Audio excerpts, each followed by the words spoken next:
नमस्कार, capital TV के खास शो सबसे बड़ा सवाल देख रहे हैं आप। मैं हूं निश्चित दुबे। पश्चिम बंगाल में 142 सीटों पर मतदान शुरू हो गए। हर बूथ पर वोटर्स की लंबी कतारें देखी जा रही है।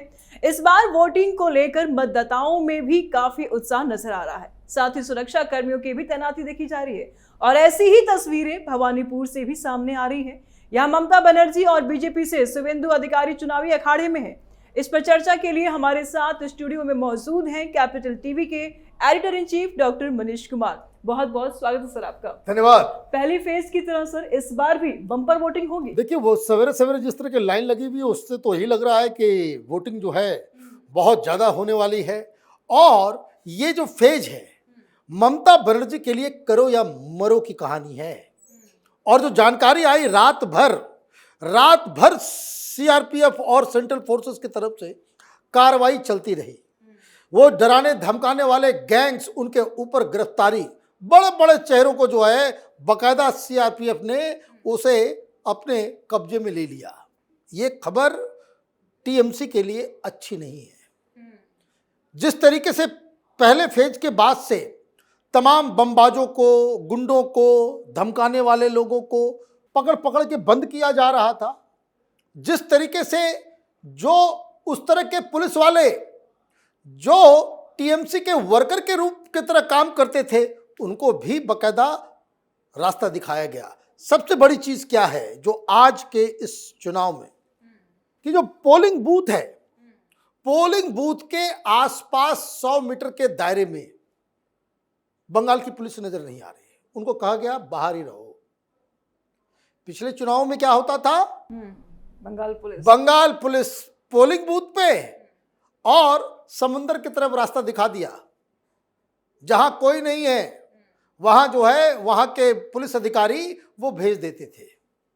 इस बार क्यों परेशानी है, क्यों अजय पाल शर्मा का जो है नाम चल रहा है सिंघम से क्यों परेशानी है? क्योंकि वो ऑब्जर्वर्स जो बाहर से आईपीएस ऑफिसर्स गए हैं, they have taken in command.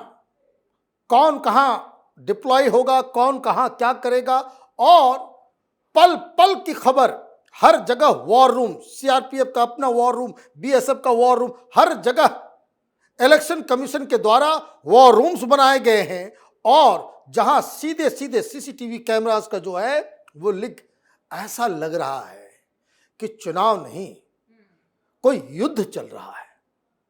ये कहानी, ये टीएमसी ने वहां के पॉलिटिकल कल्चर को जो है तब्दील कर दिया है। और इसीलिए पिछली बार 142 सीटों में 123 सीट ममता बनर्जी जीती थी और उनको ये परफॉर्मेंस रिपीट करना पड़ेगा अगर सरकार बनानी है तो।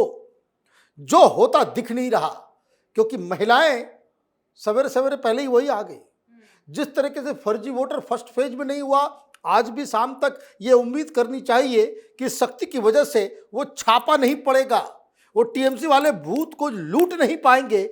और ये लोगों के लिए अंदर अंदर एक खुशी की बात है कि लोग अपना वोट देने जा रहे हैं। और सबसे बड़ी चीज क्या है जो टीएमसी समझ नहीं सकी कि पहले फेज में 90%, 92% के आसपास जो वोट हुआ वो क्यों हुआ? वो इसलिए हुआ कि लोगों को ये लग रहा है कि ये इस बार एसआईआर के बाद हमारा नाम आया है। बहुत सारे ऐसे लोग हैं जो हैदराबाद में काम करें। ये भी त्रासदी है ना कि दुनिया का अकेला मेट्रोपॉलिटन कलकत्ता है, यूनिक है, कि जहां से लोग माइग्रेट करके बाहर जाते हैं नौकरी की तलाश में। पूरी दुनिया में मेट्रोपॉलिटन सिटीज के अंदर लोग नौकरी के लिए आते हैं और यहां से लोग बाहर जाते हैं। ये इस तरह का एक घोस्ट टाउन बनता जा रहा है कलकत्ता।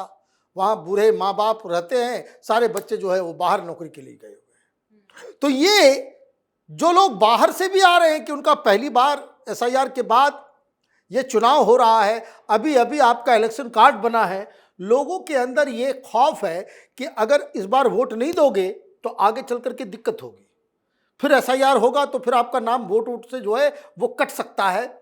इसलिए ज्यादा संख्या में लोग आ रहे हैं। और अच्छी बात क्या है कि जो जेन्युइन वोटर्स हैं वो इसलिए कि हमें इस बार पहला वोट तो डालना ही डालना है, आगे प्रॉब्लम ना हो, इसीलिए सारे लोग अपना वोट भी कर रहे हैं और कलकत्ता के अंदर ये खबर सबको फैली हुई है कि वो जो काउंटर स्लिप है उसका फोटोकॉपी लेकर के सब लोग जो अपने अपने फोन में भी रख रहा है कि आगे दस्तावेज दिखाने के लिए।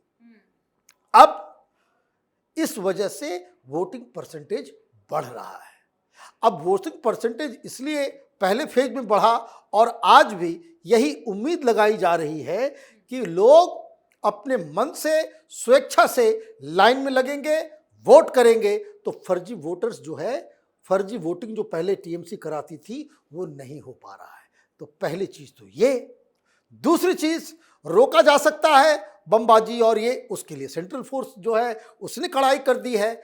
और सबसे बड़ी चीज कि वहां एंटी इनकम्बेंसी सरकार के खिलाफ, ममता बनर्जी के खिलाफ एक ऑलरेडी वातावरण बना हुआ है।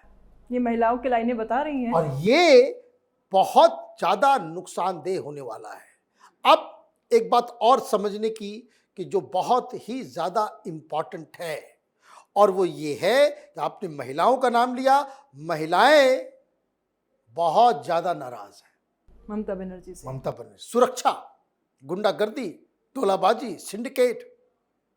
आप देखिए कि किस तरह की रैलियों में किस तरह की भीड़ होती है। प्रधानमंत्री पहले फेज में जब पहुंचे वहां खुद ही रिपोर्टिंग करने लग गए। इतनी भीड़ उन्होंने कभी एक्सपेक्ट नहीं की थी। तो एक तो भीड़ भी निकल रही है, ओरिजिनल वोटर्स भी आ रहे हैं, गुंडे बदमाश इन लोगों को बकायदा कर्टेल भी किया गया है। तो ये शांतिपूर्वक जो चुनाव अगर होते हैं वो ममता बनर्जी के लिए थोड़ा कष्टदायी है।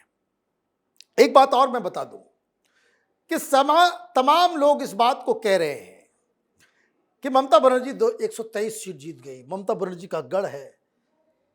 ये ममता बनर्जी का गढ़ होना ही ममता बनर्जी के अगेंस्ट जा रहा है। कारण कि जो एंटी इनकम्बेंसी अगर कहीं है तो उसका पहला भुक्तभोगी कौन होता है? स्थानीय एमएलए। जो लोकल एमएलए होता है, लोगों की नाराजगी सबसे पहले उसी के खिलाफ होती है कि हमारा एमएलए जो है कुछ नहीं किया। हम लोग बंगाल में थे, सब जगह ये लोग कहते थे कि भाई ये एमएलए टीएमसी वाला, ये तो पहले स्कूटर पे भी नहीं था इसको, लेकिन ये जीता, अभी बड़े बड़े बिल्डिंग्स बना लिया, 10-10 कारें खरीद ली, मतलब सेवा कम किया, मेवा ज्यादा खाया।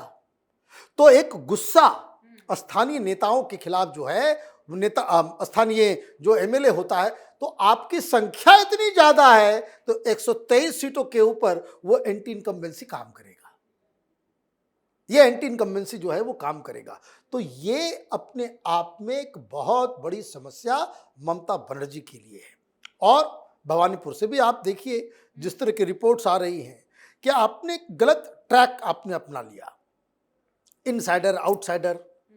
50% वहां वोटर जो है वो नॉन बंगाली है, जिसमें बिहारी है, यूपी के हैं, मारवाड़ी हैं और बहुत भारी संख्या में गुजराती भी हैं। आपका पूरा ये रहा कि तुम ही बांग्ला जानो, तुम ही बांग्ला कल्चर जानो। तो ये जो है ना आउटसाइडर इनसाइडर करके ये आपने अपने पैर पे खुद कुल्हाड़ी मार ली है। क्योंकि वहां सारे लोग, अब दिक्कत क्या है कि जिन जिन लोगों का वोट ममता बनर्जी ने पूरा प्लैंक ही उल्टा लिया। आपका सबसे बड़ा हथियार, सबसे बड़ा मुद्दा इस चुनाव में आप लेकर के गई किसका? तो भाई एसआईआर का। इसी पे सारा कुछ हुआ ना। अब इसमें ट्रिक समझिए। ये ट्रिक ये है कि जिन लोगों के नाम कटे आप उसके लिए मुद्दा उठा रहे हो। किसके लिए उठा रहे हो? जिन लोग के नाम कटे, जिनके नाम कट गए। मतलब ये आप उनके मुद्दे को आपने प्राइमरी मुद्दा बना दिया, जो वोट नहीं देंगे। जो नाम कट गया वो तो वोट नहीं देगा, वो तो बाहर चला गया। और जिसका नाम आ गया वो तो कह रहा है कि बड़ा जेन्युइन, ठीक है, हम जेन्युइन वोटर है, हमको हम मिल गया। ये एसआईआर मुद्दा तो है नहीं, विकास पे होना चाहिए इस पे।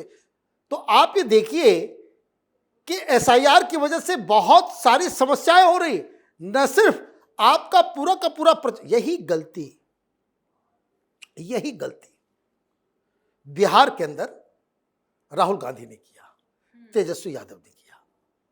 और बिहार के हमारे कार्यक्रम को उस समय चुनाव के उस समय भी यही कह रहा था, राइट फ्रॉम द बिगिनिंग, जिस दिन से राहुल गांधी वो यात्रा पे निकले बिहार के अंदर 17 दिनों तक जो यात्रा चली, एक एक वीडियो आप डेट निकालिए, आर्काइव में जाइए। मैं पहले दिन से ही कह रहा था कि ये मिसफायर करेगा। मिसफायर इसलिए करेगा, आप उन लोगों के पीछे पड़े हुए हो जो वोट दे नहीं पाएंगे, जो वोट देना ही नहीं है जिनको, और आप उसके लिए पूरा सारा सामर्थ्य, सारा ताकत, सारी एनर्जी आपने, इसलिए आप कोई काउंटर नैरेटिव जो है आप क्रिएट नहीं कर सके। तेजस्वी यादव और राहुल गांधी, हालत क्या हुई, नेता प्रतिपक्ष बनने लायक आपके पास संख्या नहीं है ना। किसी ने सोचा भी नहीं कि 200 पार चली जाएगी एनडीए। यही पश्चिम बंगाल में होने जा रहा है। बहुत धन्यवाद सर तमाम जानकारियों के लिए। धन्यवाद। तो जनता ने मूड बना लिया है, अब की बार अपना मत जरूर देंगे, किसी के दबाव और बहकावे में नहीं आएंगे। तस्वीरें काफी सुखद है। अब देखने वाली बात होगी कि बंगाल की गद्दी पर जनता किसे बैठाती है। फिलहाल सबसे बड़ा सवाल में इतना ही। कमेंट बॉक्स में अपनी राय दें, किसकी सरकार बनती दिख रही है। लाइक कीजिए, शेयर कीजिए, चैनल को सब्सक्राइब करें। नमस्कार।